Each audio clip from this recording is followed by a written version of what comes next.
함께 만드는 언론 미디어 협동조합 여기는 국민 TV 함께 만드는 언론 미디어 협동조합 여기는 국민 TV.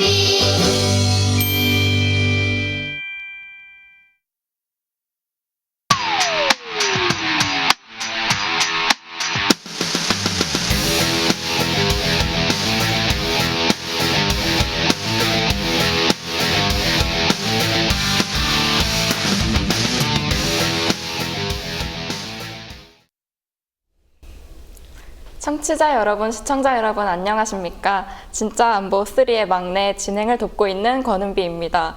갑자기 제가 나와서 놀라셨을 것 같은데 정옥식 대표님께서 저를 예쁘게 여겨주시고 무료 오프닝을 주셔서 이렇게 제가 문을 열게 되었습니다.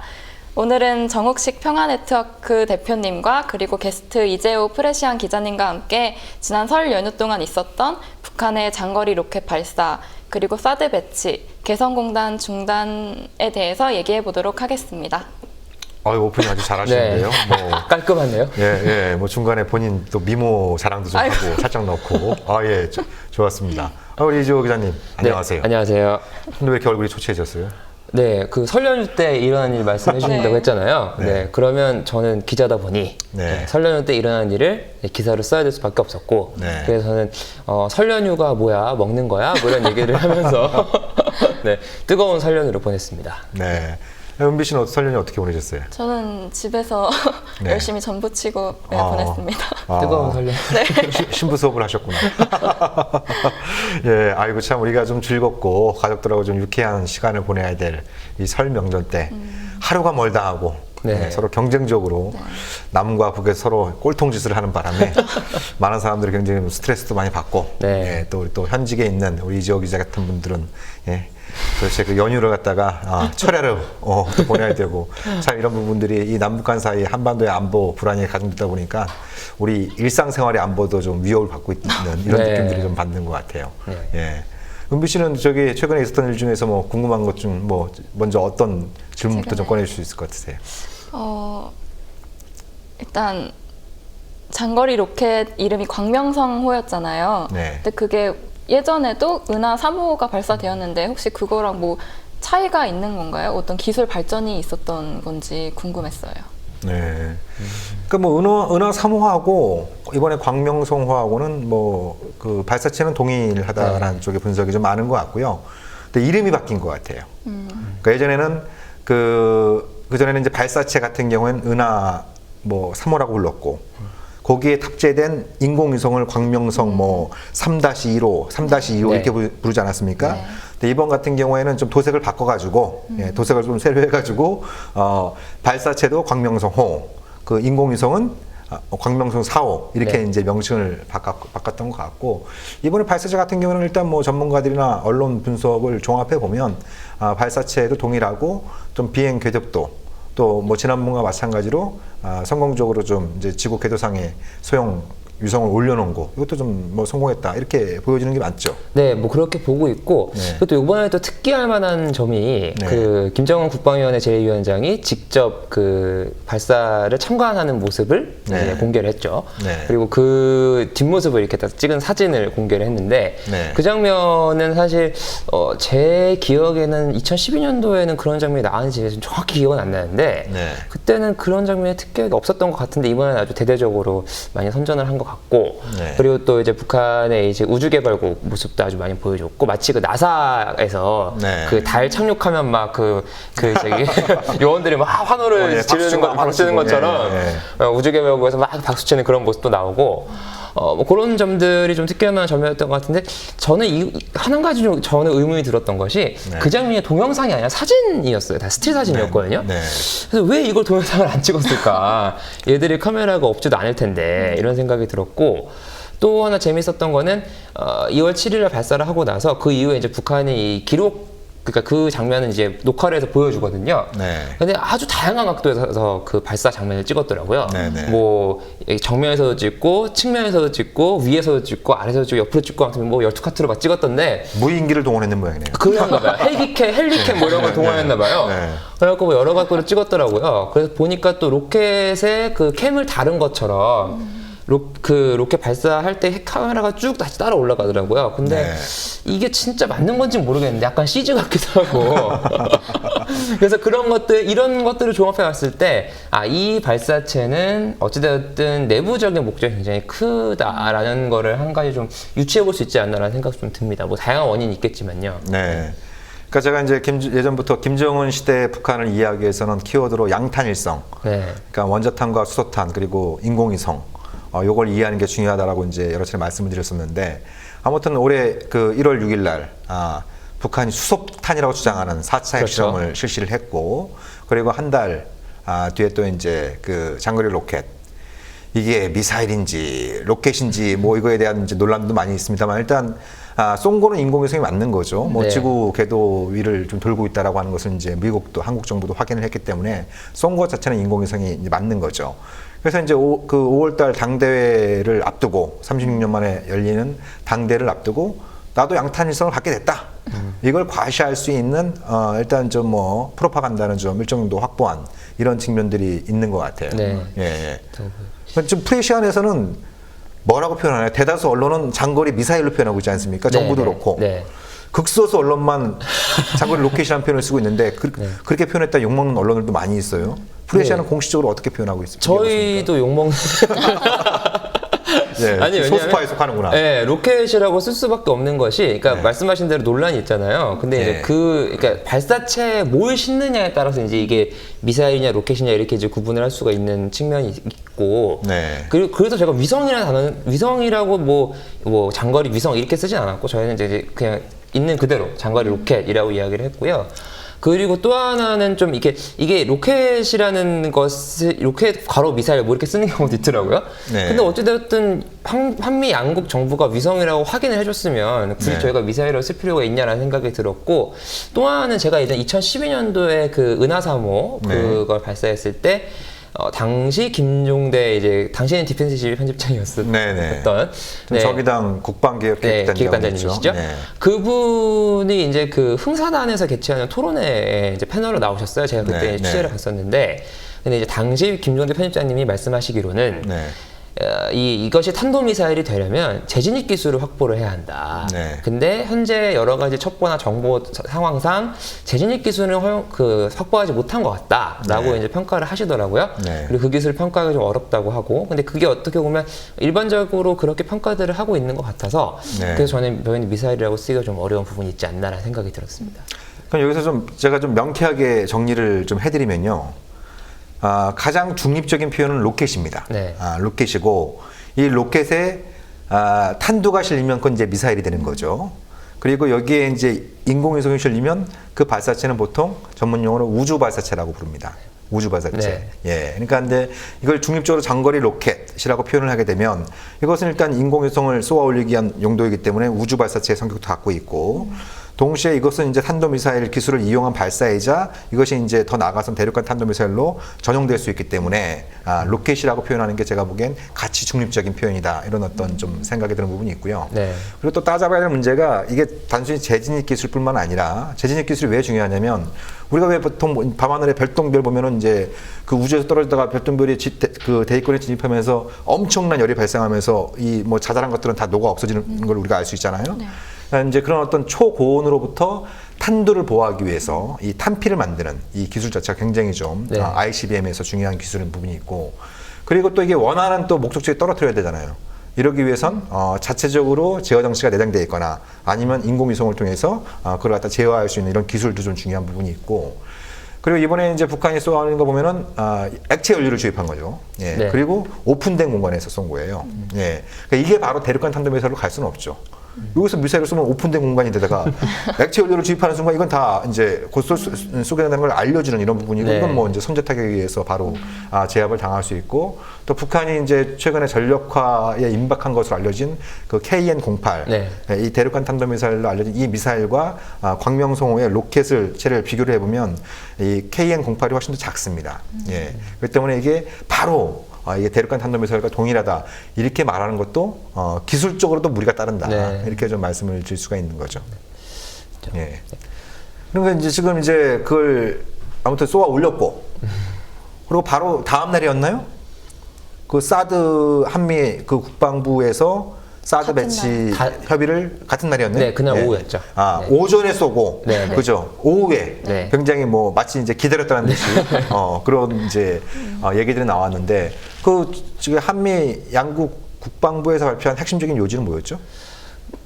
그러니까 북한의 이 로켓을 이제 탄도미사일 네. 어쨌든 말씀하신 대로 전용될 수 있다는 부분, 그 부분에 대해서 이제 대응을 해야 한다라는 네. 논리로 이제 사드를 들어오겠다고 했는데, 근데 이제 주목할 만한 건 이런 거죠. 주한미군이 네. 이제 들여오는 거지. 네. 우리가 한국 정부가 도입하는 건 아니다. 뭐 이제 네. 이게 이제 네. 핵심적인 네. 요지였죠. 네. 그러니까 그 부분은 사실 어떻게 보면 뭐 중국이 굉장히 반발하고 있기 때문에 그 부분에 대해서 어느 정도 무마를 좀 하고 그리고 내부 여론을 좀 잠재우기 위한 어떤 그런 부분이 아니었나 싶고, 그날 당일 발표에서도 그 부분이 제일 부각이 됐던 것 같습니다. 네. 그러니까 이거는 주한미군이 이미 그러니까 미 육군이 획득한 네.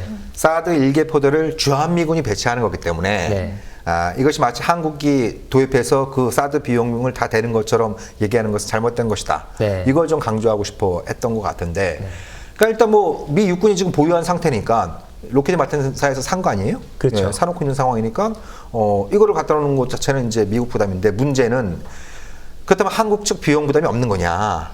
이것도 좀 따져봐야 되는 문제잖아요. 네. 첫 번째 제기되는 문제가 부지. 기존 주한미군 기지 내에 배치를 하게 되면 부지 비용은 없거나 거의 없거나 이렇게 되겠지만, 네. 그게 아니고 미군 기지를 확장하거나 아니면 별도의 한국에 이제 그 공유지를 제공할 경우에는 토지 비용이 발생할 수 있고, 그리고 거기에 이제 뭐 민간인들 살 경우에는 보상비가 발생할 수 있고, 네. 그 규모 자체가 또 어마어마하게 크잖아요. 예, 한 15만 평 정도 지금 얘기가 나오고 있는 이런 상황인 게 있고, 또 저는 중요하게 봤던 게 기반 시설 비용도 한국이 부담하기로 했다. 네, 맞습니다. 이런 얘기가 나오고 있어요. 네. 예, 그러니까 이게 단순히 그냥 무기만 갖다 놓으면 되는 것이 아니라 110명의 사드 요원이 사드 이제 이 요원이 같이 작전병들이 같이 와야 되고, 그럼 이들이 먹고 지내 예, 숙소 그리고 기반 시설들도 이제 만만치 않은 비용이 들어가게 되겠죠. 예. 그 비용을 이제 그 당시에 발표했을 때는 소파에 따라서 네. 규정에 따라서 이제 협의를 하겠다라고 네. 이야기를 하고 있는데, 네. 뭐 지금 국방부에서는 이번 주에 브리핑에서도 이제 협의를 뭐 할 거다. 네. 뭐 실무적인 그러니까 협의를 어떻게 할지에 대한 실무 협의를 하고 있다. 뭐 이런 식으로 이제 이야기를 하고 있는데, 네. 소파 규정에 따라 하겠다라는 말을 그 고지고대로 뭐 믿어야겠지만 네. 그래서 그런 부분도 사실 어떻게 보면 말씀하신 대로 비용 문제에 있어서 네. 이제 단순히 우리가 사드 이제 그 레이더와 뭐 이 저기 미사일 자체 그거에 대한 비용을 부담하지 않는다는 것뿐이지, 네. 말씀하신 대로 실질적인 비용은 다 들 수밖에 없고, 또 비용보다 또 이 비용에서도 또 저는 환경 비용도 굉장히 크다고 생각을 하는데, 그 네. 비용이 좀 빠져 있는 거 아닌가 지금 논의에서라는 네, 생각도 네. 많이 들더라고요. 네. 그러니까 지금 사드 배치 후보 지역으로 몇몇 도시들이 거론이 되고 있어요. 네, 그렇죠. 뭐 평택은 기본으로 나오고 있고, 그러니까 평택에는 캠프 험프리가 있고, 네. 그다음에 오산 공군기지가 있죠. 네. 그러니까 오산 시민들이 조금 그 섭섭해하는 거는 오산 공군기지가 명칭이 그렇다 보니까 오산시에 있는 거로 알려져 있는데 그게 아니죠. 평택시에 있습니다. 네. 평택시에 캠프 험프리와 오산 공군기지가 있는 거죠. 그래서 그 지역이 이제 뭐 많이 거론되고 있고, 그다음에 재미난 게 그쪽 도시에 있는 그 지역구 의원들이 열렬히 사드 찬성반들이 많은데 정작 그쪽 주민들이라든지 그 지역에 있는 단체들이라든지 하다못해 대구 광역시까지도 네. 지자체까지 나서서 반대하고 있는 이 도시가 있죠. 이제 대구시가 그렇죠. 또 거론되고 있고, 그 옆에 이제 그 조그마한 미군 기지가 있는 칠곡, 네. 칠곡도 이제 거론되고 있고, 또 어디가 있죠?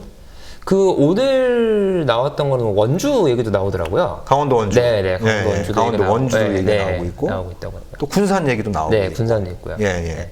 왜 이렇게 많아요, 근데? 네? 그러니까 작년부터 재작년부터 미군 애들이 와서 부지런히 이제 뭐 부지조사하고 다녔다 이런 네, 얘기들은 네. 이제 이미 알려져 있는데 요거를 좀 따져볼 필요가 있을 것 같아요. 그러면 도대체 왜 이런 지역들이 거론되고 있는지 이런 부분들을 좀 따져볼 필요가 있을 것 같은데, 그러니까 평택 같은 경우에는 방금 전에 말씀드린 것처럼 캠프 험프리하고 오산 공군기지가 있으니까 미군 입장에서는 방어적 필요성이 가장 높은 네. 그런 지역이다라고 말씀을 드릴 수가 있죠. 근데 여기에는 몇 가지 문제가 있습니다. 문제가 있는 게 뭐냐면 첫 번째는 뭐냐면 뭐 지자체의 반대 이런 것도 이제 뭐 문제가 될 수 있겠습니다만 미군 작전상으로 가장 큰 문제가 될 수 있는 거는 이게 오산 공군기지하고 같이 있다 보니까 거기에 갖다 놓으면 유사시에 오산 공군기지에 주둔하고 있는 미 공군뿐만 아니라 유사시에는 뭐예요? 괌, 오키나와 하다못해 하와이 미국 본토에서도 미 공군력이 전개될 거 아니에요. 네. 예? 근데 사드 부대를 이제 배치하게 되면 그 고성능 레이더에 의해서 5.5km, 5.5km 자체가 이제 이 전투기 진입 금지 지역이 되니까 이게 이제 공군 작전에 차질을 빚을 수 있다라고 하는 이런 추론이 가능한 부분이 있겠죠. 예. 그리고 여기는 또 중국 심장부에서 가장 가까운 미군 그렇죠. 기지입니다. 예, 그렇죠. 아마 그래서 다른 지역보다 이 한중 관계, 미중 관계에 끼치는 부담이 평택이나 군산은 대단히 클 수밖에 네. 없다. 우리가 이제 그렇게 좀 얘기를 해볼 수 있을 것 같고, 국방부에서 많이 나오는 게 요즘 원주라고요? 그러니까 국방부에서 많이 나온다기보다는 그러니까 지금 이게 이 후보지를 두고도 이제 보도 경쟁이 좀 일어나고 있는데 그 처음에는 처음에 이제 평택 이제 그 말씀하신 후보지들이 다 나오긴 했는데 대구 쪽 이야기가 그 조선일보에서 그 관계자 멘트가 인용이 돼서 나왔어요. 군 관계자. 정부 관계자 멘트가. 정부 관계자. 아예.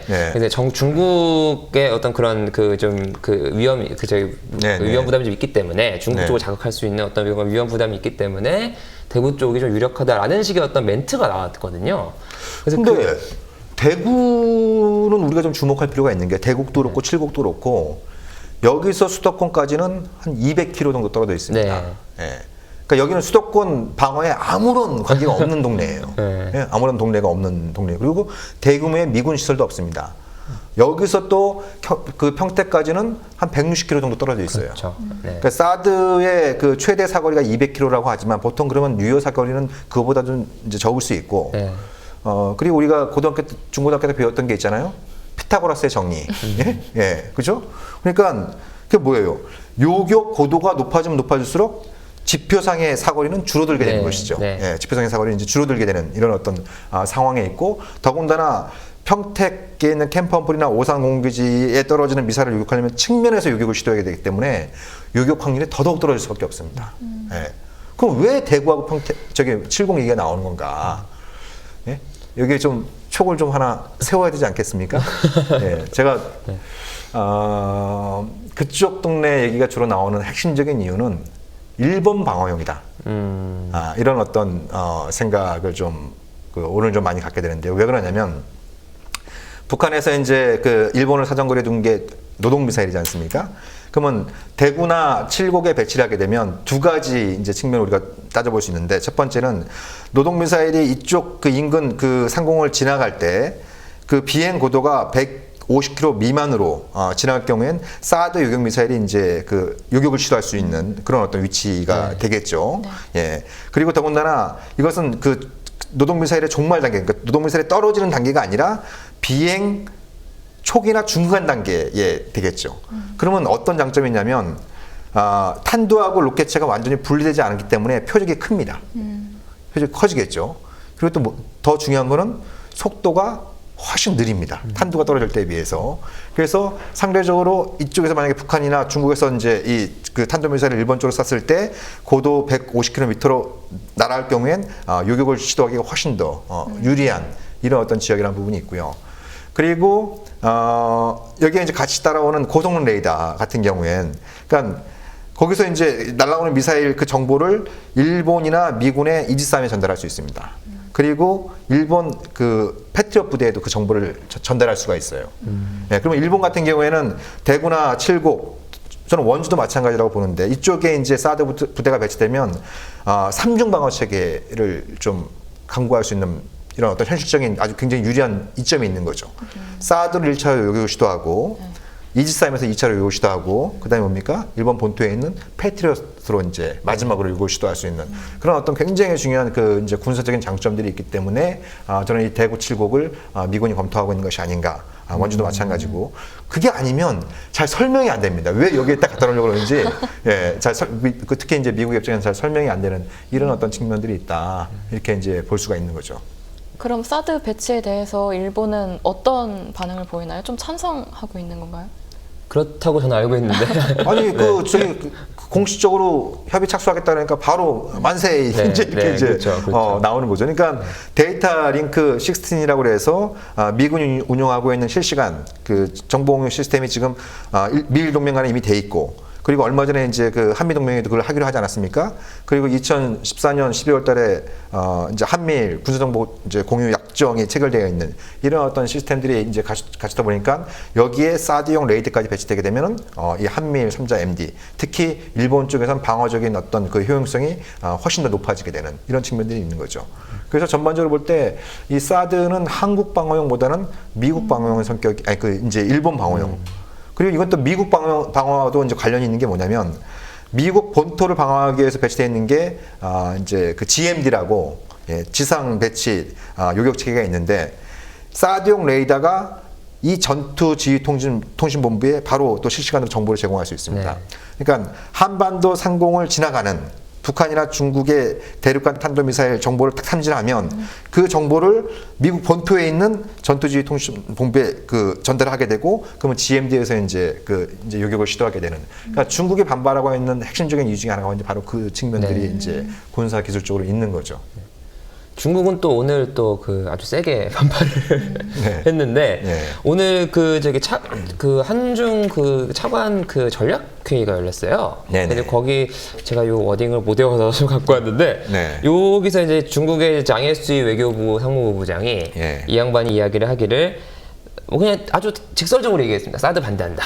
이렇게 대놓고 얘기했는데 요거하고 또 재밌는 게 그 환구시보에서 그 환구시보는 중국의 관영 매체거든요. 여기서 좀 오늘 그 기사를 좀 세게 썼어요. 사드에 대해서요? 네네. 뭐 거의 뭐 전쟁도 불사하겠다는 식으로. 그러니까 뭐 요지를 말씀을 드리면. 한국의 어려움을 알지만 만약에 이 사건 때문에 전쟁의 위기까지 간다면 우리는 충분히 대응할 수 있다. 동북삼성의 군사력을 확충하는 것에 대해서 중국 국민들의 지지가 높아질 것이다. 이런 식의 어떤 얘기들이 들리면서 그러니까 기존에 물론 한국시보는 계속 사드 반대를 한다는 중국의 입장을 계속 표명을 하긴 했지만 이런 식으로까지 세게 나온 적은 없어서 조금 이걸 정말 이제 심각하게 보고 있구나라는 생각이 들더라고요. 그러니까 지금 그 뭐 왕의 외교부장이 그런 표현도 하지 않았습니까? 뭐 삼국지에 예전에 나왔던 삼국지가 아니죠. 그 저기 뭡니까? 저기 항우 항화 유방이 얘기를 하면서 그러면서 이제 이 칼춤을 추는 거는 이제 그 유방을 죽이기 위한 거다 이렇게 얘기하는 게 그러니까 칼춤을 추는 거는 한국이고 그죠? 그게 그 칼이 겨누는 것은 북한보다는 중국 자신이다라고 하는 것을 갖다 이제 그렇게 이제 비유를 하고 있는. 그러니까 외교부장이 이런 비유까지 했다라고 하는 것은 사드 반대에 대한 중국의 단호한 입장을 거듭 확인할 수 있는 것이고. 그리고 이거는 뭐 중국의 국방부나 외교부 차원이 아니라 시진핑 주석이 직접 챙기는 아젠다라고 하는 것을 우리가 좀 거듭 확인할 수 있는 이런 측면들이 있는 거죠. 실제로 중국이란 지금 우리는 그러니까 박근혜 정부 같은 경우는 중국이랑 이제 유엔 안보리 협의를 좀 하고 싶어하고 미국과 중국 간의 어떤 그 북한의 그 수소탄 시험과 이 장거리 로켓 발사로 인한 유엔 안보리 결의안을 준비 중인데 그게 이제 미국이랑 중국이 협의를 하고 있고 그 부분을 이제 한국은 계속 얘기하고 싶어 하는데 실제로 그 부분에 대한 이야기보다 중국 쪽은 계속 지금 사드로 초점을 모아놓고 있는 것 같고 근데 이게 또 재밌는 것이 장거리 로켓에서 발사를 그날 7일날 했잖아요. 하고 나서 오후 3시에 사드 배치 문제를 미국과 협의하겠다고 박근혜 정부가 이야기를 한 뒤에 이 기사의 포커스가 전부 다 사드로 맞춰지는 거예요. 그러니까 실제로 이 로켓에 대한 이야기는 뭐 기사가 나오긴 하지만 실제로 이렇게 특별히 이렇게 소급되는 건 별로 없고 사드 얘기가 사실상 중심이 돼버리고 많은 네, 이런 상황이 네. 됐고 그래서 이 안보리 제재를 논의하는 데 있어서도 박근혜 정부가 중국 뭐 직접 나서서 중국이랑 뭔가를 해도 중국이 뭐 끌려올 가능성은 그렇게 높진 않지만 네. 실질적으로 이 사드 문제, 배치 문제 때문에 중국과의 어떤 그런 협의도 조금 어려워진 거 아닌가라는 생각이 좀 들더라고요. 네, 네. 그러니까 사드 그러니까 여론조사 이 각종 여론조사 결과가 한 70% 안팎이 사드 배치를 찬성한다. 네. 근데 여론조사 이 질문 자체가 굉장히 좀 우스꽝스러워요. 네, 북한의 핵미사일 위협에 대비하기 위해서 사드 배치를 찬성하십니까? 네. 그럼 뭐 저 같아도 뭐 예, 찬성합니다. 예? 그렇죠. 핵미사일이 떨어지면 수백만 명이 죽을 수도 있고 대한민국이 종말을 네. 구할 수도 있는 그런 엄청난 문제인데 그걸 막기 위해서 사드를 배치한다. 그러면 뭐 어떤 사람들이 반대를 하겠습니까? 그리고 뭐 종편을 비롯한 언론에서는 곧 북한의 핵미사일이 떠들 것처럼 막 그런 공포심을 조장해대고 그다음에 사드를 딱 보여주면서 이게 마치 이제 대한민국을 지킬 수 있는 신의 방패인 것처럼 네. 그렇게 막 보도를 해놓고 여론조사를 딱 돌리고 70% 이것 봐라 뭐 국민 다수들이 원하는 거 아니냐 완전히 짜고 치는 고스톱처럼 이렇게 되고 있는 이런 어떤 상황인데 저는 그 뭐 엊그저께 프레시안에도 그런 글을 썼습니다만 정말 걱정입니다. 네. 정말 걱정이에요. 예, 제가 좀 뭐 이렇게 웃으면서 좀 말을 하고 있습니다만, 요즘은 참 그 밤에 잠이 잘 안 올 정도로, 예, 뭐 특히 이제 우리 11살 된 딸, 또 4살 된 아들 이렇게 옆에 같이 자거든요. 그 딱 얼굴 이렇게 지켜보고 있으면은 얘네들이 정말 정말 이 안전하고 행복한 대한민국에서 살 수 있을까? 그렇다고 뭐 제가 이민 갈 뭐 재력이 있는 것도 아니고, 예. 그래서 요즘 좀 술에 의지해서 이제 잠을 많이 청하게 되는 이런 어떤 상황이 있는데. 가장 걱정되는 건 저는 안보도 안보지만 경제가 걱정이에요. 네. 예, 경제가 사드 배치가 지금 공식 협의에 착수한다 이 발표가 나온 이후에 마치 뭐 까마귀 날짜 배 떨어진다고 한국 증시가 뭐 또 뭐 개성공단 폐쇄 우리가 조금 네. 얘기 나누겠지만 뭐 그리고 글로벌 어떤 경제 자체가 좀 이제 굉장히 좀 하강 국면에 있으니까 그런 부분들이 종합적으로 반영되어 있습니다만 특히 금융시장 같은 경우에 심리적인 요인이 상당히 중요하잖아요. 네. 그러니까 중국이 혹시 경제를 보복하는 거 아니야? 이런 어떤 소문, 두려움 이런 부분도 상당히 반영되어 있다고 보는데 이것이 이제 예를 들면 뭐 이제 지금 공식 협의 단계인데 배치 결정을 한번 해보세요. 그러면 그 어떤 공포와 두려움은 더더욱 더 커질 것이고 그리고 실제 배치로 한번 간다. 실제 배치로 간다. 그러면 과연 한국 경제가 정말 그 무사할 수 있을까? 그런 어떤 좀 의구심이 드는 부분이 그러니까 냉전 시대 같은 경우에는 어쨌든 미국이나 일본이 한국을 최정반 방공기지로 잘 유지 관리하기 위해서 여러 가지 경제적인 시혜책을 쓰지 않았습니까? 네. 예, 여러 가지 시혜책을 썼단 말이죠. 그러니까 경제적인 어떤 그 동기보다는 전략적, 안보적인 어떤 동기 차원에서 한국에 대한 어떤 경제적인 시혜책들이 있었는데 이제 뭐 미소간의 냉전 끝난 다음에 이제 국물도 없어졌잖아요. 예. 대표적으로 보여준 게 97년 IMF 위기 때. 네. 예, 그때 쪽 빨아먹었잖아요. 네. 미국이 쪽 빨아먹었잖아요. 한마디로. 그렇죠. 예? 예. 그러니까 국물도 없는 이런 어떤 상황이고 한국 같은 경우에는 더구나 일본과 주요 수출 품목이 겹치는 데다가 최근에 또 이제 관광객들 다 일본으로 가고 있다 그래서 난리잖아요. 예, 예. 근데 이런 상황에서 한국에서 이제 안보 위기가 이제 고착화되고 지정학적인 리스크가 커져버리면 과연 미국이나 일본이 한국이 좀 안 됐네. 경제적으로 좀 도와줘야겠네. 이런 식으로 나오겠냐는 거예요. 예? 예? 그러니까 이런 부분들 네. 생각해 보면 저는 정말 뭐 혹지 않은 대한민국의 권력이 청와대에서 재벌로 넘어간 지 오래됐다. 이런 얘기를 뭐 하는 분들이 있는데 그게 정말 맞나? 물론 가장 크게 타격받을 기업들이 어떤 기업들이겠어요? 예? 핸드폰 파는데, 자동차 파는데, 그런데 주로 이렇게 화장품 파는데, 주로 이제 이런 데들 아니겠습니까? 예, 근데 그런 데에서 왜 이런 부분들 관련해서 좀 청와대에 강한 우려를 좀 전달할 필요가 있을 것 같은데, 해도 소용이 없는 건지 아니면 찍힐까봐 좀 두려워하는 건지 잘 이유를 잘 모르겠어요. 그런 분들 보면은. 예. 뭐 해외 공장들이 많아서 그럴 수도 있고요. 예. 그러니까 이게 뭐 아까도 잠깐 말씀드렸습니다만 이 사드가 이 북한 미사일 잡는데 효용성이 있느냐 뭐 이거에 대해서 우리가 좀 또 자세히 따져봐야 될 문제가 많이 있습니다만 예를 들면 평택에 갖다 놔도 수도권 방어는 역부족입니다. 예. 그러니까 왜냐하면 평택에서 수도권까지가 한 70여 킬로 정도 떨어져 있어요. 예. 70여 킬로 떨어져 있는데 물론 70여 킬로 떨어졌으니까 이제 그 사드의 사정거리 안에 들어올 수 있다라고 생각을 할 수 있을지 모르겠습니다만 사드의 최저 요격고도는 40킬로입니다. 최저 요격고도는 40킬로이잖아요. 그러면 북한의 미사일이 수도권을 향해서 예를 들면 날아온다 그러면 이것이 뭐 이렇게 쭉 날아오다가 이게 수직으로 떨어지겠습니까? 그게 아니잖아요. 네. 포물선을 그리면서 떨어지지 않겠어요? 네. 그러니까 이미 수도권에 진입할 때는 40km 미만으로 날아오게 되겠죠. 40km 미만으로 날아온다라 우리가 이제 이제 가정해 볼 수 있는 것이고, 그리고 또 설사 맞춘다고 하더라도 맞추는 거하고 파괴하는 거하고는 또 전혀 별개의 문제입니다. 네. 예? 예, 맞추는 거 파괴하는 문제. 자, 우리가 왜 축구 경기를 봐도 강슛을 골키퍼가 이제 손을 갖다 대도 강슛 같은 경우는 뭐예요? 손에 맞고 들어가는 거 우리가 이제 종종 볼 수 있잖아요. 예. 근데 이제 탄도미사일의 탄두가 떨어질 때 속도가 보통 초속 3km에서 5km입니다. 1초에 3km에서 5km까지 이제 날아간다는 얘기잖아요.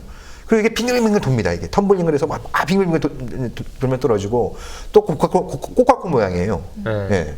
그리고 이게 이제 대기권 안팎에 들어왔다가 떨어질 때니까 탄두를 보호하기 위해서 뭐예요? 탄피를 굉장히 두껍게 만듭니다.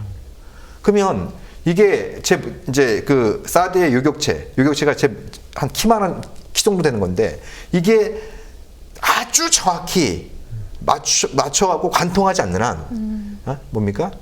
맞으면 약간의 각도가 틀어져가지고 떨어지겠죠. 네. 예? 그리고 뭐 심하게 예를 들면 평택으로 날아가던 게 맞아가지고 수도권으로 떨어질 수 있는 거예요. 네, 네. 예를 들면. 네. 예? 근데 예를 들면 일본 같은 경우에는 중간에 동해가 있잖아요. 예? 미국 같은 경우는 뭐예요? 중간에 태평양이 있습니다.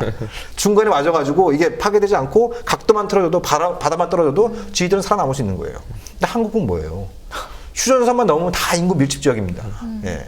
그러니까 이게 이제 맞추기도 힘들 뿐더러 맞춰도 파괴될지 이게 이제 굉장히 의문시되고 있는 이런 어떤 부분들인데 이런 내용들에 대해서 거의 소개가 안 되는 상태에서 국민들한테 북한의 핵미사일이 곧 떨어질 것 같은데 이거 사드 배치 찬성합니까? 반대합니까?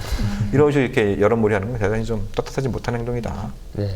그리고 이제 북한이 실질적으로 과연 핵미사일을 남한 위협용으로 쓸 것이냐라는 네. 부분에 대한 약간 이야기도 있잖아요. 그러니까 네. 실질적으로 미사일 같은 고가의 장비보다 네. 그냥 장사정포로 때리면 네. 끝나는 거를 왜 굳이 미사일을 쓰겠냐라는 네. 이야기도 하시는 분들 계시던데 네. 그런 좀 전략적인 측면을 고려를 해야 하지 않나라는 생각도 좀 들어요. 네네네, 그렇죠. 예. 근데 제가 손님 모셔놓고 제가 혼자 너무 많이 떠들어도 또 우리가 아니니까. 제가 많이 배워가고 있습니다. 아닙니다. 예, 예. 아무튼 예, 그 사드 문제에 관련해서는 뭐 한편으로는 우리 진짜 안보를 비롯해서 뭐 지겹게 다룬 문제입니다만 네. 이제 다시 시작입니다. 다시 시작이고 끝으로 한 가지만 더 사드 문제 관련해서 한 가지만 더 말씀을 드리면 아까 말씀드린 것처럼 이건 시진핑이 직접 챙기고 있는 아젠다예요. 그래서 한국이 중국의 합리적인 우려를 고려해서 그런 어떤 좀 정책 방향이 바뀌지 않는다는 판단이 있으면 중국은 뭐예요? 미국과 담판을 지으려고 할 겁니다. 예, 미국과 담판을 지으려고 할 거고 펜타곤의 공식적인 입장도 이건 전략적인 문제이기 때문에 펜타곤 수준이 아니라 뭐예요? 백악관. 즉 미국 대통령의 결정이 필요한 사안이다라고 얘기를 하고 있는 상황이거든요. 네. 그러면 한국 국방부하고 미국 펜타곤하고 부지런히 실무 협의하다가 예? 시진핑이 도저히 안 되겠네. 오바마한테 전화 한 통 넣어봐. 우리하고 정말 맞짱 뜰 생각이 있느냐? 예? 맞짱 뜰 생각이 있느냐? 우리는 준비되어 있다. 당신들이 한국에 사드를 배치하는 게 그렇게 전략적으로 사활적인 이해관계가 걸려 있는 문제냐? 우리는 이해관계가 걸려 있는 문제에서 절대로 양보할 수 없다. 갖다 놓으면 갖다 놔라. 이런 식으로 이제 한번 최후 통첩식으로 전화 한 통 하면 오바마가 그래도 갖다 놔야지. 뭐 이렇게 나올지 아니면 이거 좀 유보하고 다시 한번 좀 검토해야 될지 네. 어떻게 나올지 모르는 겁니다. 그렇죠. 예, 쉽게 말씀드리면 박근혜 정부가 닥쳤던 게 지붕 쳐다보는 격이 될 수도 있다는 거예요. 과연 지금 정부에서 이런 어떤 좀 거대한 전략적인 문제, 이 강대국들사이의 파워 게임까지 다 지금 시야에 넣고 이 문제를 검토하고 있는지 저는 좀 네, 매우 의문이 되는 우려스럽죠. 네. 의문이 되는 이런 어떤 부분들인 것 같아요. 네. 예. 자, 그리고 그 사흘 후, 예, 2월 7일 그다음에 사흘 후 네. 설 연휴 마지막 날이었죠. 그렇죠. 대체 네, 휴일. 대체 휴일이었죠. 대체 휴일. 그날은 좀 쉬셨나요? 대체 휴일이라 쉴 줄 알았는데.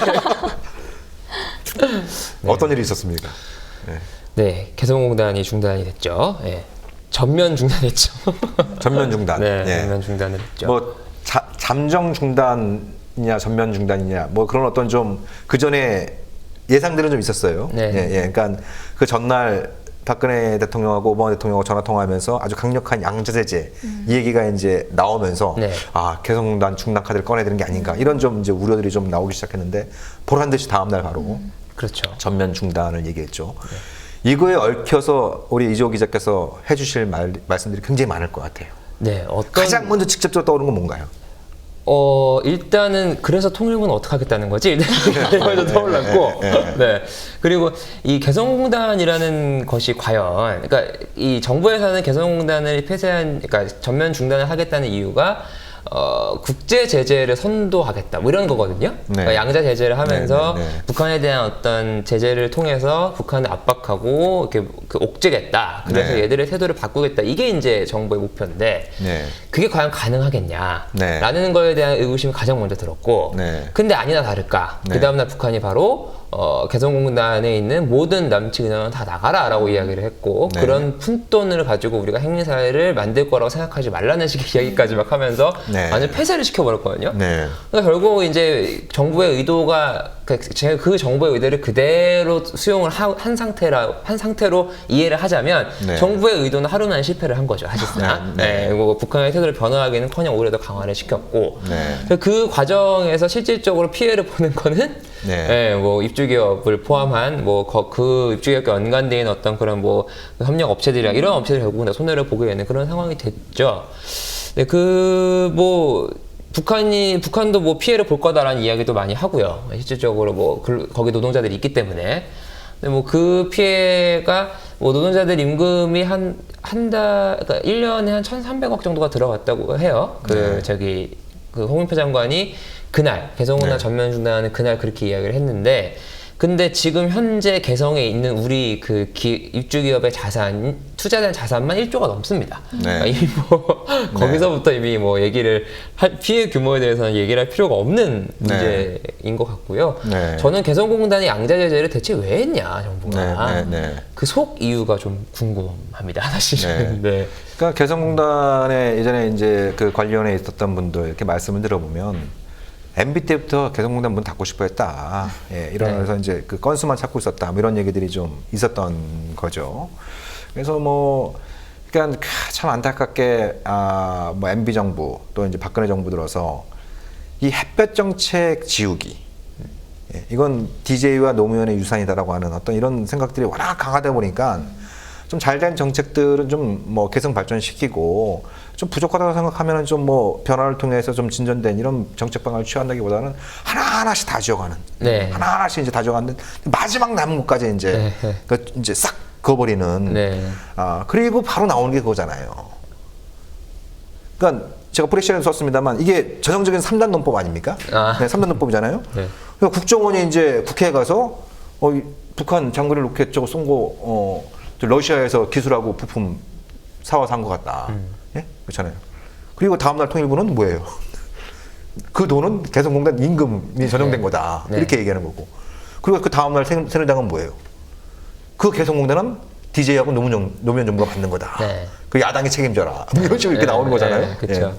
그러니까 전형적인 적반하장식의 이제 정치 공세, 이 색깔론으로 이제 몰아가는 이런 어떤 모습들을 보이고 있는데, 근데 이거와 관련해서 통일부 장관 말이 좀 오락가락하는 것 같아요.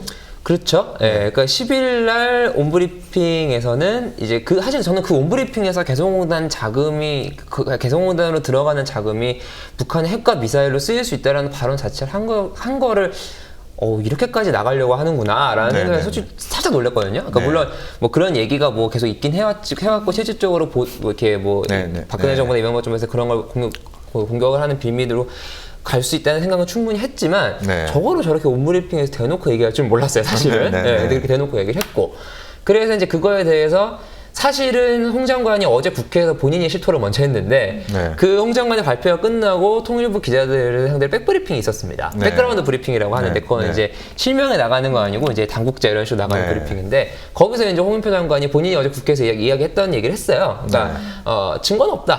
얼마가 네. 들어가는지 모른다. 네. 그러나 우려가 있다. 네. 뭐 이런 얘기를 했죠.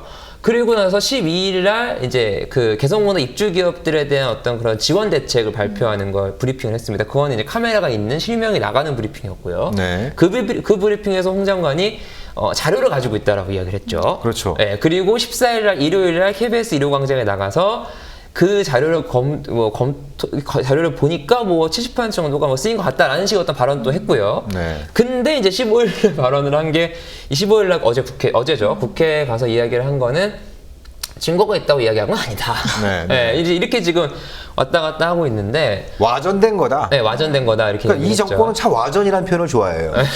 그러니까 국정원이 그 러시아 뭐 기술하고 부품을 북한이 수용해서 장거리 로켓 쏜 거다 이렇게 얘기하니까 네. 그게 이제 러시아에서 이게 무슨 말도 안 되는 소리를 짓거리고 있느냐. 네. 증거 없으면 사과해라 이렇게 나오니까 그렇죠. 외교부에서 와전된 겁니다. 네, 이렇게 네, 얘기하더니만. 그렇게 얘기했죠. 이것도 뭐 또 통일부 장관도 본인이 엊그저께 얘기했던 걸 또 이제 이게 와전된 거다. 네. 예, 이건 다 근데 방송 영상에 다 있는 거고. 그렇죠. 예? 네. 그리고 본인이 그 개성공단 전면 중단 발표할 때 그 내용이 있는 거고. 네. 예. 근데 누구 말을 와전시켰다는 거예요, 도대체? 그러니까 그 와전색 됐다는 말 자체가 네. 그러니까 저는 참 그런 그러니까 이게 어떻게 이제 논리를 만들어서 빠져나가야 되는데 사실 네. 이게 어떻게 해도 빠져나갈 논리가 굉장히 궁색해지는 측면이 있거든요. 그러니까 증거가 있다고 하면 아니 그러면 그 증거를 네. 당연히 너희들이 설명을 해줘야 되는 거 아니냐라고 할 수밖에 없는데 그렇게 따지면 이게 또 박근혜 정부랑 이명박 정부가 그동안 네. 북한의 핵 미사일 전용을 도와준 결과가 돼버리거든요. 이적행위가 되는 거죠, 네. 이적행위. 그러니까 지금 뭐 5억 4천만 불 정도가 이제 개성공단 임금으로 들어갔다고 하는데 실질적으로 이 중에 대다수는 사실 이명박 박근혜 정부 때 들어간 겁니다. 그렇죠, 왜냐하면 예. 개성공단이 실질적으로 돌아가기 시작했던 게 2004년 12월에 첫 가동을 시작을 했고 네네. 실질적으로 돌아가기 시작한 건 2005년부터거든요. 그렇죠. 그리고 노무현 정권 2007년까지였고요. 그러면 실질적으로는 8년 동안 7년 동안 박근혜 이명박 정부가 돈을 댔다는 얘기예요. 한 8, 90%는 그 정권 때에 들어간 그렇죠. 거죠. 예. 그러니까 이거는 인정할 수가 없는 거죠. 예. 그렇다고 자료가 없다고 하면 근거 없이 어떻게 다 닫냐라고 얘기할 수밖에 없는 거죠. 그러니까 네. 자료가 없다고 얘기할 수도 없고. 네. 그리고 또 자료가 있다고 얘기하면 또 문제가 되는 게 뭐냐면 네. 유엔 안보리를 위반하게 됩니다. 네. 이게 그러니까 그거를 알면서 그렇죠. 그런 어떤 이제 북한의 어떤 경제 협력을 통해서 임금을 제공했다라고 한다면 그건 유엔 안보리 결의를 위반한 거죠. 네. 것이 되니까. 네, 그리고 실질적으로 2013년도에는 그런 식의 자금이 들어갔다고 보고하지도 않았고요. 네. 2014년, 2015년에 그러니까 이게 유엔 안전보장이사회 산하에 대북제재위원회라는 게 있어요. 그렇죠. 여기서 네. 이제 안보리 결의를 얼마나 잘 이행하나 이렇게 점검을 하거든요. 근데 그 점검을 할 때 박근혜 정부는 한 번도 거기다가 개성공단 임금이 네. 그 북한의 핵과 미사일 개발로 쓰였다는 뭐 정황 증거가 있다라는 정황 증거라는 얘기도 한 번도 한 적이 없습니다. 네. 그런데 지금 와서 이 얘기를 하니까 네. 이게 근거가 있다고 얘기해도 안 되고 없다고 얘기해도 안 되는 네, 그런 네. 상황에 빠진 거예요. 네. 그러다 보니까 제 생각에는 그런 과정 속에서 통일부 장관의 답변이 네. 어디로 가도 출구를 찾을 수 없는 상황에서 나온 네. 어떤 고육지책, 뭐 어떤 뭐 미봉책, 뭐 문계기 뭐 이런 게 아니었나라는 네. 생각이 듭니다. 아 근데 오늘 박근혜 대통령이 국회에서 연설하지 않았습니까? 네. 그러니까 이제 어제 통일부 장관은 와전된 거다. 네. 뭐 증거 자료가 있는 건 아니다. 네. 아, 뭐 이 정도 얘기했단 말이에요. 근데 오늘 또 박근혜 대통령은 단정적으로 또 얘기를 했어요. 네, 또 얘기를 했죠. 예? 네. 그럼 뭐 어쩌자는 겁니까 이게? 그러니까 저는 그걸 보고 대한민국 대통령이 대한민국의 유엔 안보리 결의를 위반했다고 하는 걸 국제사회가 공표를 한 건가요? 그렇죠. 그렇게 네. 하고 볼 수도 있고. 네. 그리고 저는 결국 그 아까 말씀하셨던 박근혜 대통령이 오늘 국회에서 그렇게 이야기한 거는 아까 말씀하셨던 것처럼 결국은 이 원죄는 햇볕 정책이다. 네, 네. 라는 걸로 몰아가기 위한 네. 하나의 어떤 과정이라고 보고요. 네. 그리고 그런 과정 속에서 이 발언, 근거는 그냥 야, 우리가 그렇게 파악을 하고 있으니까 네. 그냥 가만히 믿어. 이런 네, 네, 얘기밖에 네. 안 되는 거 아닌가. 그러니까 딴 소리 하면 듭니다. 북한이 남남 갈등을 유도하려는 거에 말려드는 것이고, 네, 네. 예, 예. 이게 대한민국의 안전과 국민들의 안위를 그렇죠. 위협하는 것이고, 네, 그렇죠. 예? 아 그리고 혹시 그런 놈들이 있으면 때려잡기 위해서 테러 방지법 통과시켜달라 그러는 거고, 네, 그렇죠. 이런 식으로 이제 뭐 연결고리를 네. 막 만들어내는 것 같아요. 네, 예. 네. 근데 우리가 여기서 냉정하게 따져봐야 될 것들이 몇 가지가 있습니다. 이게 진짜 전용되는 거냐? 네. 이게 뭐 하루 이틀 된 얘기가 아니에요. 근데 몇 가지 따져봐야 될 문제가 첫 번째, 개성공단이 뭐 연간 1억 달러, 우리가 돈 한 1,200억 정도가 임금으로 지불된다고 얘기를 했을 때 그 전체는 북한의 그 무역 거래의 1%밖에 안 됩니다. 네, 그죠? 그렇죠. 예. 북한 GDP에는 0.3% 정도, 네. 0.2% 정도 밖에 안 되는 이런 어떤 수준에 있는 거고. 그리고 거기서는 한 30% 정도는 뭐 사회문화 시책비, 그래서 뭐 우리 따지면 이제 뭐 무상교육, 무상보육, 그죠? 그다음에 이제 무상의료, 네. 주로 이제 복지비로 지출되는 이런 어떤 부분들이 있는 거고, 70%는 이제 물품 구입, 예, 그러니까 북한은 이제 뭐 그런 어떤 일종의 배급제 사회이니까 그런 물품표를 줘가지고 뭐 쌀을 비롯한 생필품을 좀 사게 하고 그런 10% 정도는 이제 현금으로 이렇게 주게 되잖아요. 그러면은 거기서 과연 북한이 핵과 미사일 개발 쪽으로 빼돌릴 수 있는 게 얼마나 될까? 예? 우리가 그런 심증을 갖고 얘기를 하더라도 네. 얼마나 될까 하는 좀 이제 의구심을 가질 수 있는 부분이 있고 더 중요한 부분은 뭐냐면 달러가 그런 어떤 핵과 미사일 개발에 전용된다고 하는 것은 외국에서 그런 부품이나 기술을 사온다는 거잖아요. 네. 예? 그거 사온다는 거 아니에요? 근데 북한은 이미 핵 연료주기를 완성해 놓고 있죠. 네, 그렇죠. 우라늄 광산에서부터 네. 우라늄 농축, 원전, 재처리, 핵무기 제조 공장, 핵실험장까지 전체 그 사이클을 다 독자적으로 갖추고 있는 이런 어떤 상황에 있습니다. 네. 미사일도 마찬가지죠. 1980년대 뭐 이집트나 이런 어떤 중동 국가에서 스쿼드 미사일 자기들이 이제 사다가 소련 스쿼드 미사일 사다가 뭐 역설계해가지고 그렇죠. 이제 독자적인 기술을 다 구축해 놓은 상황이란 네. 말이에요. 그러니까 어디 달러 주고 외국에서 사올 필요가 없는 거예요. 그러니까 우리가 북한의 핵과 미사일 그럴 때 우려됐던 거는 얘네들이 이걸 어디 다른 나라 혹은 테러리스트한테 팔아먹는 게 아니냐. 수출을 걱정했던 거지. 네. 수입이 문제될 거다라고 얘기한 적은 거의 없는 거거든요. 네, 예. 그렇죠. 예. 그러니까 이런 기본적인 어떤 그 팩트 체크도 안 되는 상태에서 대한민국이 이런 어떤 자유행위를 하는 거 보면 이게 정말 이게 통일부 기자들은 뭐라고 해서 이게 도대체 이게 정말 궁금해요. 네, 그러니까 뭐 일반적인 얘기들이 이제 뭐 선거용이다 이런 얘기 많이 나오고 네, 있는데 네. 저는 이 상황을 쭉 보면서 그 북한이 그 수소탄 시험이라고 흔히 이야기하는 4차 핵실험을 했을 때만 해도 통일부는 인원을 줄였어요. 개성공단에 네, 들어간 네, 출입 네, 인원을 네, 줄이면서 어느 정도 여론을 관리하려고 얘기를 분위기를 그랬었죠. 탔었고 실제로 22일 업무보고 때도 개성공단 안정적으로 운영하겠다고 이야기했습니다. 네, 네. 근데 제 생각엔 이게 결국은 이 국가정책이라는 게 한 부처에서만 하는 건 아니거든요. 네, 네, 그렇죠. 외교부, 국방부, 네, 국정원, 통일부 이 부처들이 같이 모여서 NSC라 국가안전보장회의를 하지 않습니까? 네, 네. 이게 거기 결정사항이란 말이죠. 개성공단 네, 중단이라는 네. 것이. 제 생각에는 이 부분은 그러니까 어느 정도는 이 외교부의 목소리가 들어가지 않았나라는 네. 생각이 드는데 네. 그러니까 외교부에서 지금 유엔 안보리 제재를 추진하고 있잖아요. 어느 네. 때보다 강력한 제재를 하겠다라고 하면서 그러니까 뭐 본인들은 네, 네. 끝장 제재니 뭐 이렇게 해서가면서 안보리 이사국도 아니지만 네. 어쨌든 뭐 열심히 하겠다 이렇게 얘기하고 있는데 사실 그 제재가 어쨌든간 상임이사국인 중국이나 러시아의 찬성을 받아야 가능한 네. 거고 네. 지금까지 분위기를 봤을 땐 별로 그런 그 강력한 제재가 나오기 힘든 분위기지 않습니까? 네. 그러다 보니까 이렇게 되면 우리가 먼저 선수를 쳐서 네. 가장 강력한 제재를 하고 그래서 이걸 가지고 중국이나 러시아를 압박해 들어가자라는 네. 어떤 로드맵이 있지 않았을까. 그래서 네. 계속 이제 압박을 해 나가다가 네. 북한이 로켓을 발사하니까 야 이거 봐라. 네, 네. 가자라고 네. 이제 결정을 한 게 아닐까라는 생각이 들었고요. 네, 네. 근데 또 어떤 분은 그렇게 말씀하시는 분들 계시더라고요. 어차피 그 부분은 포기를 했다. 그러니까 네. 안보리 부분은 이미 포기를 한 거다. 거기는 네. 포기했고 양자 제재를 강력하게 밀어붙이려고 하는 게 박근혜 정부의 기본 기조라고 한다면 일본이나 미국한테 야 우리가 개성공단 없앨 테니까 너희도 세게 밀어붙여. 네. 라고 그러니까 오히려 중국이나 러시아를 압박하는 게 아니라 네. 미국이나 일본을 압박하려고 하는 거 아니냐라는 이야기를 하시는 분도 계시더라고요. 근데 뭐 미국이나 일본은 뭐 북한하고 뭐 거래하는 게 있나요? 그러니까 예전에는 2001년까지 그 북한의 최대 교역 상대국은 일본이었습니다. 네. 일본이었어요. 예. 근데 거기에 뭐 무슨 뭐 일본인 납치 문제 가지고 옥신각신하고 일본에서 정치적으로 그것도 이용하고 이러면서 이제 대북 제재에 들어가면서 이제 사실상 전면적으로 이제 끊긴 네. 이런 상황이고 그 사이에 이제 남북 관계가 꾸준히 진척되면서 한국이 차지하는 비중이 계속 높아졌죠.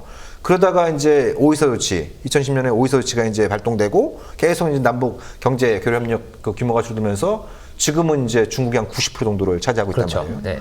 그러면 개성공단이 저렇게 문을 닫게 되면 일종의 이게 풍선 효과를 만들어내지 않겠어요? 예. 예를 들면 정상적인 상거래, 그 다음에 북한 주민들의 민생에 영향을 주는 제재는 하지 않겠다.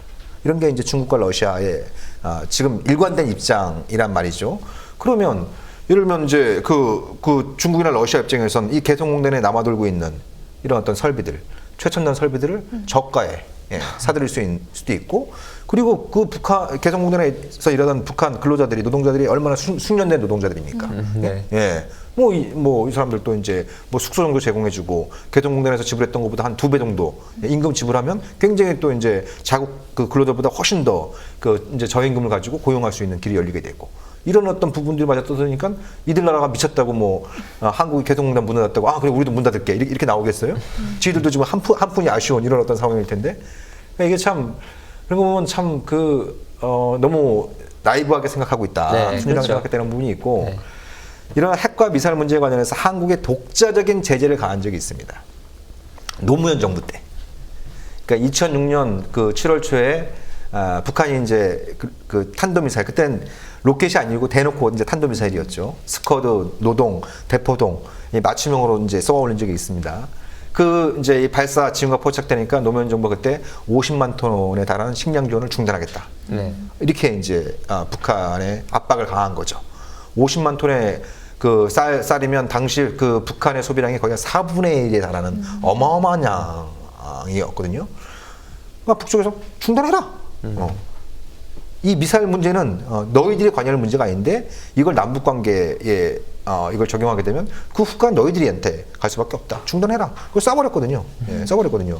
그러니까 이런 식의 어떤 독자적인 제재가 통하지 않는다라고 하는 것이 이미 이제 과거에 여러 차례 사례들에서 우리가 확인할 수 있는 건데 그런 것들에 대한 일체 그런 어떤 좀 검토 없이 그냥 어느 정도 네. 그 세컨더리 보이콧이라고 아까 말씀하셨던 그 부분인데, 그러니까 민생에 대한 거는 영향을 끼치지 않는 그러니까 제재를 하더라도 핵이나 그 장거리 로켓과 관련한 부분만 제재를 하겠다. 뭐 이런 게 이제 그 세컨더리 근데 그거를 넘어서서 이제 모든 돈줄을 다 끊어버리는 게 세컨더리 보이콧이잖아요. 근데 그 부분을 저기 촉발시키기 위해서 개성공단을 이제 문을 닫은 거다. 뭐 이런 얘기들도 많이 나오고 있는데, 근데 문제는 그러니까 그런 구상을 할 수는 있습니다. 그리고 그게 만약에 통한다고 생각이 들면 그렇게 어느 정도의 전략적으로 우리가 나가겠다라고 입장을 정할 수는 있는데, 근데 실질적으로 그게 말씀하신 대로 그렇게 우리가 한다고 하여 과연 나머지 나라들이 따라올 것이냐라는 문제도 있고, 그리고 또 일본이나 미국 같은 경우는 지금 약간 기류가 좀 이상한데요. 일본 같은 경우는 납치자 문제만큼은 북한과 물밑대화를 하겠다고 얘기했거든요. 그러니까 그게 일본이라니까요. 그러니까 이거는 결국 일본은 북한이랑 우리가 무슨 제재를 다 하겠다라고 얘기했지만 그건 사실상 이미 했던 거였고. 그러니까요. 그리고 그래놓고는 북한이 그럼 우리가 납치자 문제 조사하는 거 위원회 없애버린다라고 얘기하니까 일본이 아니야 그건 안 돼. 라고 우린 물밑에 할 거야라고 공식적으로 이야기했습니다. 그렇게 따지면 결국은 그 효과도 그러니까 박근혜 정부가 개성공단을 통해서 미국과 일본의 양자 제재를 빨리 하라고 촉구하려는 의도를 가지고 했다고 한들 실제로 일본이나 미국은 그렇게 움직이지 않고 있다는 거고요. 그렇게 운영에 척을 하면 실질적으로 실속은 다 가져가고 있는 거고, 또 미국 같은 경우 약간 기류가 좀 이상한 게 뉴욕타임스에 13일에 기사가 나왔어요. 사설이 나왔는데 대화를 해야 한다. 이런 상황, 이렇게 모든 채널을 다 끊어버리면 안 된다라고 이야기를 했고, 소위 이제 미국의 좀 이렇게 보수적인 그 학자라고 알려진 빅터처 교수 역시 북한과 모든 대화 창구를 다 끊어버리는 건 위험하다라고 이야기를 했습니다. 근데 이것들이 저는 단순히 뉴욕타임스 빅터처의 의견일까? 라는 걸 좀 의구심이 들어요. 그러니까 어느 정도는 미국도 상황을 관리하겠다는 의지가 있고 그런 게 어느 정도 투영된 게 아닌가. 저는 아무런 근거도 없습니다만 그러니까 어느 정도는 그런 게 좀 있지 않을까. 왜냐하면 충분히 유엔을 통해서 만날 수 있거든요. 북한이랑 미국은요. 어느 정도 만날 수 있고 물론 뉴욕 채널령이 있죠. 있기 때문에 이런 기류가 단순히 뉴욕타임스라는 신문 하나 혹은 빅터처라는 학자 한 명의 의견일까.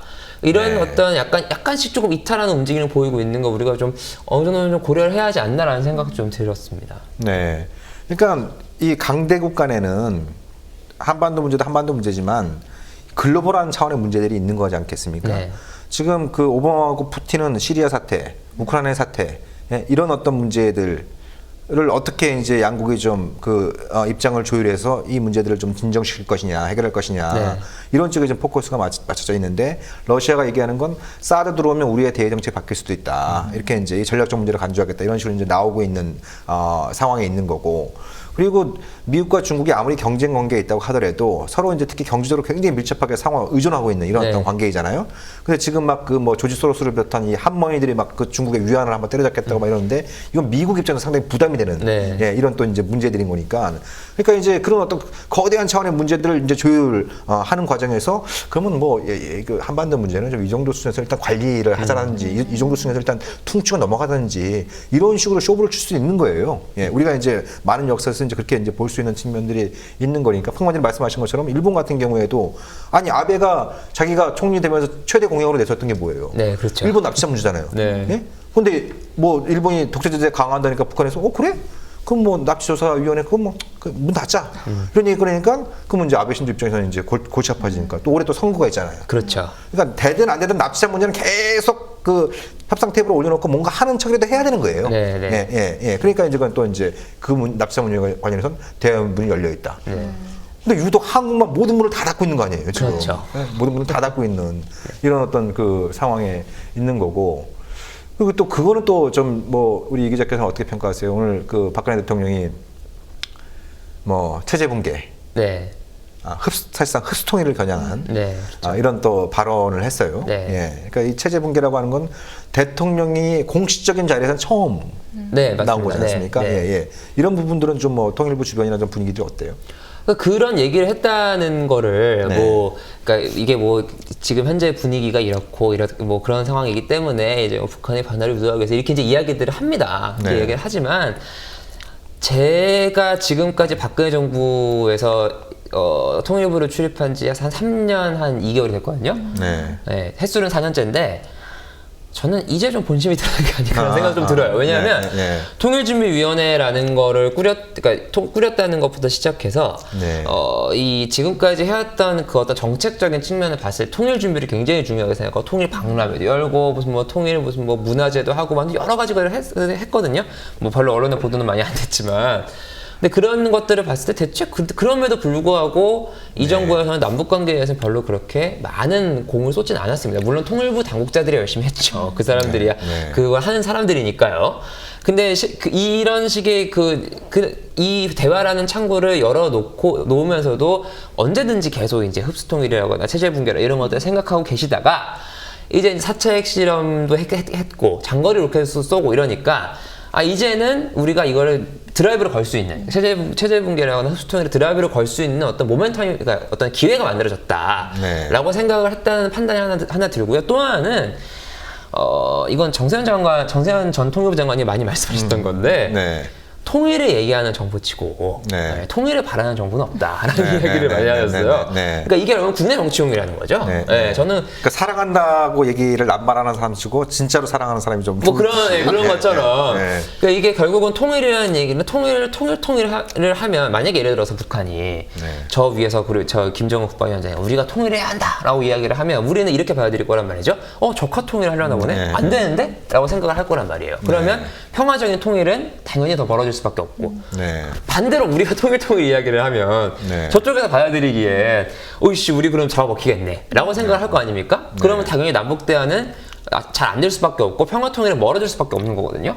그러니까 이런 아주 단순한 논리를 생각해 봤을 때 통일을 정말 원한다면 통일을 이야기하지 말고 그리고 이제 친해져야 하는데 그게 아니라 통일 이야기하면서 남북 대화를 하겠다?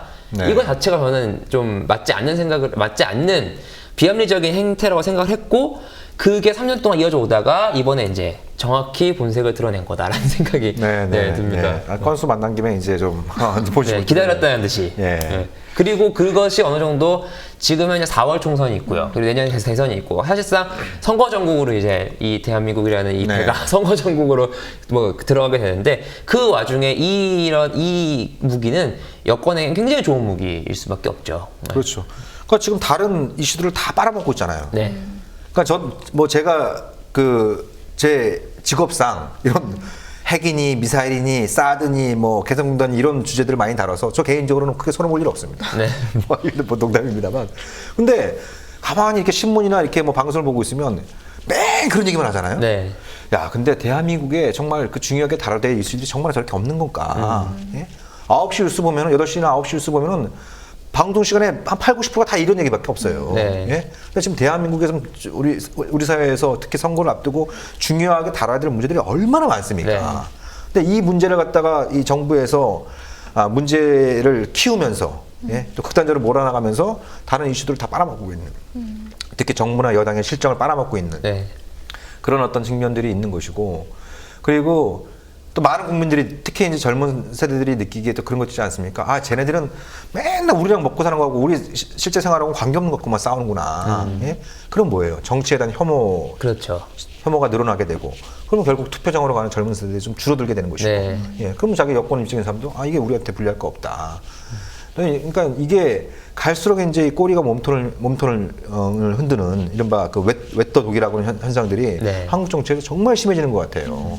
입으로는 뭐 안보니 통일이니 뭐 자유민주주의 뭐 이런 식으로 막 계속 민생이니 경제니 다 얘기하고 있지만 정말 이 정부나 이 지금 집권 여당에서 이 대한민국의 안보나 이 국민들의 이 국민들의 민생의 문제에 대해서 정말 제대로 이렇게 단 일말의 관심이라도 갖고 있는 건가 이런 의구심이 들 때가 한두 번이 아니었는데 네. 이번에 하는 걸 보고 아 진짜 끝장을 보자는 얘기구나. 네. 예. 그럼 이거에 맞설 수 있으려면 우리도 정확히 그 의도를 갖다가 정확히 파악을 하고 우리가 종이돌로 가지고 심판을 해야겠죠. 네.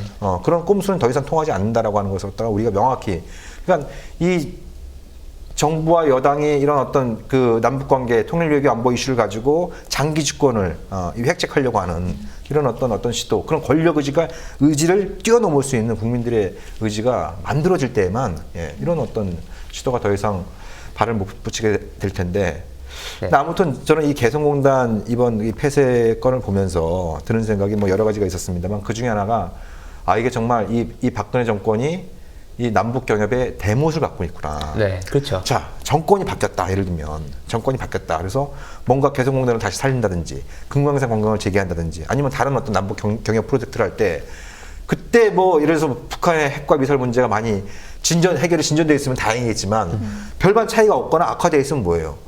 그러면 그런 남북 경협을 마땅치 않게 생각하는 뭐 예를 들면 미국의 강경파들이 뭐라고 얘기하겠습니까? 아니 당신 그 전에 대통령이 그러지 않았느냐? 개성공단이나 이런 현금을 들어간 거는 북한의 핵과 미사일 개발에 전용되니까 그걸 하지 않겠다고 했는데 당신들이 그걸 그쪽으로 전용되지 않는다는 증거를 댈 수 있냐? 예? 이런 식으로 치고 나오면 뭐라고 얘기할 수 있냐는 그렇죠. 거예요. 예. 그러니까 지금의 어떤 이 상황을 갖다가 하루빨리 되돌리지 않으면 이건 정말 이 남북 경협의 문을 다시 열기에는 정말 어려워지는 것이고 그러면 정말 대한민국의 이 새로운 성장 동력, 이른바 경제 발전 전략이라고 하는 것은 정말 큰 장벽에 가로막히게 되는. 그래서 빨리 되돌릴 수도 있다는 관측도 나오더라고요. 아 그래요? 네. 어떤 관측이냐면 네. 재미난 말씀이네. 총선 임박했을 때쯤 네. 다시 연다는 거예요. 총선 임박했을 네, 때쯤에. 네, 다시 열어서 네. 이 대통령의 지지율을 확 끌어올리고 네. 그래갖고 이제 이 기세로 이제 네. 우리는 안보에도 철저히 대응했지만 네. 평화적인 것에도 충분히 관심이 있다. 이런 네. 식의 이거 마치 작년에 지난해 왜 8.25 합의 때 네. 그 남북 관계가 아주 벼랑 끝까지 갔다가 네. 합의를 하고 나서 대통령의 지지율이 거의 10% 이상 올랐거든요. 그랬었죠. 예. 그 효과를 노릴 수도 있다. 네, 네. 네, 그래서 개성공단이 의외로 빨리 열릴 수도 있다라는 관측하시는 분들 계시던데. 아 그래요? 네. 근데 뭐 그러면 총선 앞두고 개성공단 문을 박근혜 정부가 활짝 열면 저는 새누리당을 찍겠습니다. 이런 식으로 지시가 이런 식의 어떤 이야기들을 그렇게 하면 도와드려야죠. 뭐. 자, 농담이고요. 자, 이제 어느덧 방송을 다 마쳐야 될 시간이 다가왔는데요. 자, 중요한 건 인제 시작입니다. 인제 시작입니다. 왜 진짜 안보에서 이런 문제를 왜 계속 다루느냐 그러지만 다루고 그래서 이 내용을 잘 모르는 분들이 좀 더 많은 분들이 좀 들어야 되고 또 이런 부분들이 많이 좀 확산이 되고 또 이조 기자께서도 이제 좋은 기사를 통해서 또 많은 국민들한테 좀 알려나가도록 노력을 해야 그래야 우리가 좀 이제 희망의 크기를 키울 수 있지 않겠습니까? 네. 자, 오늘 이조 기자님 그 분초를 다투는 아주 바쁜 시간 속에서도 이렇게 출연해 주셔서 감사 말씀드리고 또 우리 권은비 씨 멋진 오프닝 다음 주에는 또 클로징까지 부탁 말씀드리도록 하겠습니다. 자, 그럼 진짜 뭐 이번 주 방송은 이것으로 마치도록 하겠습니다. 감사합니다. 감사합니다. 국민TV, 국민라디오 그리고 뉴스케이를 응원하시는 분들 미디어 협동조합 조합원 가입으로 힘을 실어주십시오. 그리고 기존 조합원 분들은 월조합비 납부 신청을 해주시면 감사하겠습니다. 조합원 가입과 월조합비 납부 신청 문의는 홈페이지 홈페이지 국민.tv 또는 서울전화 3144-7737로 연락 주시면 됩니다.